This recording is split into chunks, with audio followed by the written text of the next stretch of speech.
ముఖ్యమంత్రి చంద్రబాబు నాయుడు నేడు ఏలూరు జిల్లాలో పర్యటించనున్నారు.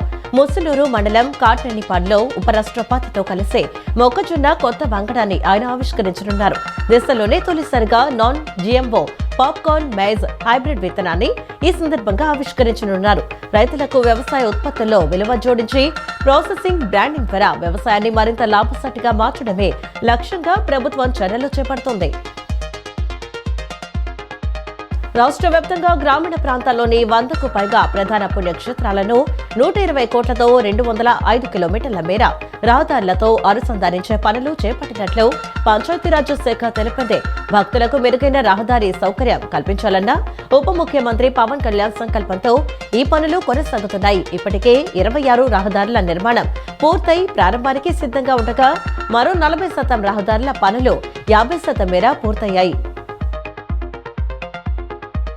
ఆయుష్ రంగానికి 2026-27 వార్షిక ప్రణాళికలో 185.75 కోట్ల నిధులకు కేంద్రం ఆమోదం తెలిపిందని మంత్రి సత్యకుమార్ తెలిపారు.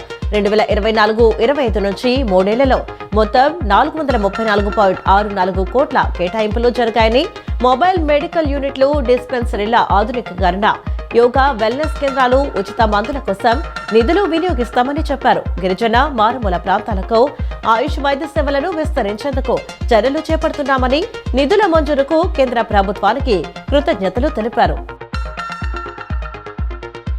విజయవాడను డ్రగ్స్ రహిత నగరంగా మార్చే లక్ష్యంతో ఈగల్ ఛాలెంజ్ కార్యక్రమాన్ని చేపట్టినట్లు సిపి రాజశేఖర్ బాబు తెలిపారు.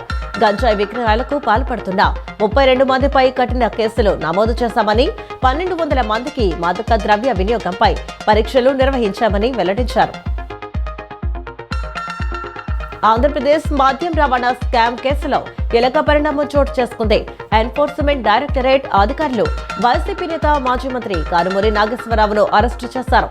హైదరాబాద్ లోని కొండాపూర్లో ఆయనను అదుపులోకి తీసుకున్నారు. ఇదే కేసుకు సంబంధించి 3 నిందితులను ఇప్పటికే ఈడీ అధికారులు అరెస్టు చేశారు. అరెస్టు అయిన వారిలో కారుమూరి సునీల్ కూడా ఉన్నారు. కాంట్రాక్ట్ స్టాఫ్ నర్సులు మరియు పారామెడికల్ సిబ్బంది తమ సమస్యలను, డిమాండ్లను రాష్ట్ర ప్రభుత్వం వెంటనే పరిష్కరించాలని విజ్ఞప్తి చేశారు. కాంట్రాక్టు ప్రాతిపదికన పనిచేస్తున్న స్టాఫ్ నర్సులు, పారామెడికల్ ఉద్యోగులందరినీ క్రమబద్ధీకరించాలని కోరారు. తమ సమస్యలను ప్రభుత్వం వెంటనే పరిష్కరించకపోతే ఆన్లైన్ సేవలను నిలిపివేస్తూ ఈహెచ్ఆర్, ఆప్కస్ వంటి వర్క్ షట్ డౌన్ చేపడతామని, పరిస్థితిని బట్టి పెన్ డౌన్ నిరసనలకు కూడా పిలుపునిస్తామని హెచ్చరించారు.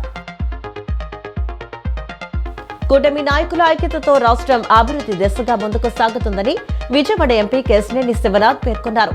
ఎన్టీఆర్, జ్యోతిరావు పూలే వంటి మహానేతల సేవలను ఎన్నటికీ మరువలేమని అన్నారు. టీడీపీ ఆవిర్భావమే బీసీ నినాదంతో జరిగిందని, స్థానిక సంస్థల ఎన్నికల్లో బీసీలకు 34% రిజర్వేషన్లు కల్పించిన ఘనత కూటమి ప్రభుత్వానిదేనని అన్నారు. దేశంలో బద్దలైన నిశ్శబ్దం రేపు ఆంధ్రప్రదేశ్ లో కూడా బద్దలై తీరుతుందని, మన ఆంధ్రప్రదేశ్ చరిత్ర రుజువు చేస్తుందని పలువురు వక్తలు పేర్కొన్నారు. మన రాష్ట్రంలో కూడా నిర్బంధాలను అధిగమించి మన తరం ముందుకు వస్తుందని తెలిపారు. ఆంధ్రప్రదేశ్ లో కూడా నిరుద్యోగం పెరుగుతుందని, ముఖ్యంగా వెనుకబడిన తరగతుల పిల్లలు, యువత నేడు ఏ అవకాశంలో లేకుండా చాలా వెనుకబడిపోయి ఉన్నారన్నారు. ఎక్కడా ఉద్యోగాలు లేవు, ఉన్న ఉద్యోగాలు పీకేస్తున్నారని అన్నారు. ఖచ్చితంగా తిరుగుబాటు వచ్చి తీరుతుందన్నారు.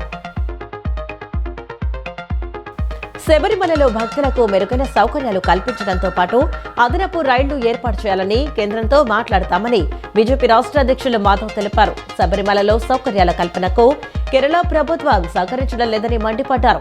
టీటీడీ తరహాలో శబరిమలలో వ్యవస్థను ఏర్పాటు చేసి సమాచార కేంద్రం, సత్రాలు, అన్నదానానికి అవసరమైన సౌకర్యాలు కల్పించేందుకు చర్యలు తీసుకుంటామని చెప్పారు.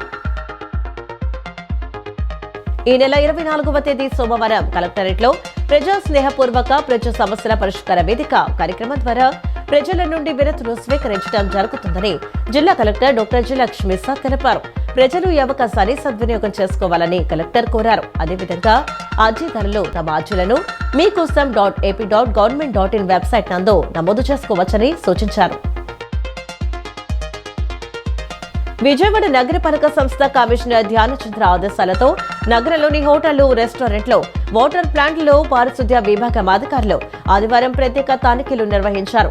Kaleswara Rao market, canal road, Tarapeta, Sitarampuram, Governorpet, Benz circle, MG road, ఈనాడు ప్రాంతాల్లో తనిఖీలు చేపట్టి కిచెన్లలో పారిశుద్ధ్య పరిస్థితులు, వ్యర్థాల నిర్వహణ, తాగునీటి నాణ్యతను పరిశీలించారు.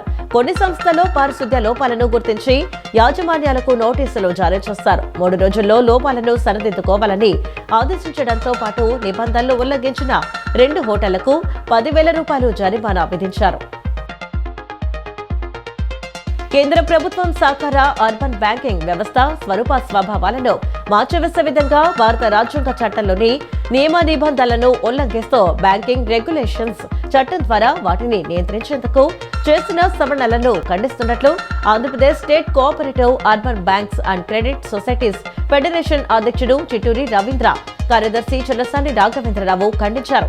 సహకార రంగం రాష్ట్రాల జాబితాలోని అంశమని, సహకార బ్యాంకుల బైలాను ఆయా సహకార చట్టాల మేరకే రూపొందించాలని చట్టం నిర్దేశిస్తుందని, అన్ని అర్బన్ బ్యాంకులకు ఒకే విధమైన ఏకరూప బైలాల సిఫార్సుకు కమిటీని నియమించడం అమంజసమని, దానిని రద్దు చేయాలని కోరారు.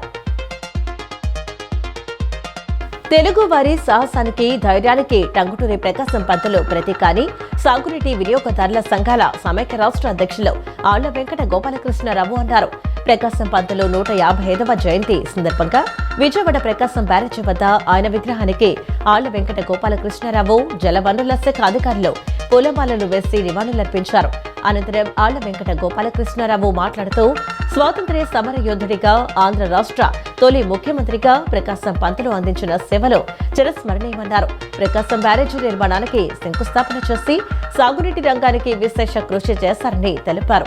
ఆయన స్ఫూర్తితో జలవనరుల శాఖ యువ ఇంజనీర్లు క్రమశిక్షణ, పట్టుదల, నిజాయితీతో పనిచేసి పోలవరం ప్రాజెక్టును త్వరగా పూర్తి చేయాలని సూచించారు.